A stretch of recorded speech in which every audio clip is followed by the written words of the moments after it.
for watching. I'm going to make this video as quick as I can for you guys and explain it to you. If you have a piece of cracked plastic, I have this vacuum hose that's cracked right down the center, and somebody tried to duct tape it. Well, that's not going to hold. Let me show you guys what to do. You're going to need crazy glue and baking soda. Watch this. I'm going to throw some baking soda in the crack. I could remove the tape on the outside, but I'm not going to do that. We're just going to throw some baking soda in there. Now I'm going to throw a bunch of crazy glue on the crack.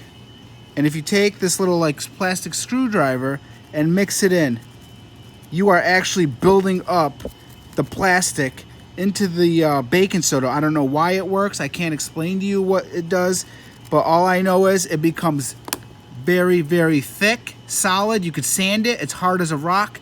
And it has now not only bonded it together, but built another layer of plastic on top of it. So this will probably never crack again. It's stronger than it was from the manufacturer. Bleeding more in there. How you doing? Hello. Throwing more baking soda.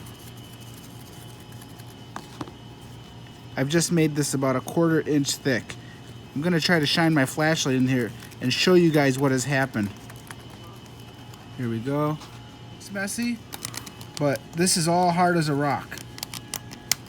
So now what you have is a solid piece of plastic in there bonded to this. If you really want it to hold like forever, you can try to sand up on the crack to get it to bond, but this was already sanded, so I didn't show that part in the video because I did that.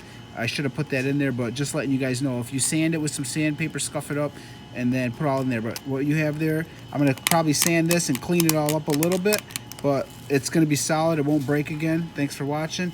Go ahead and bond some plastic. Give me a thumbs up.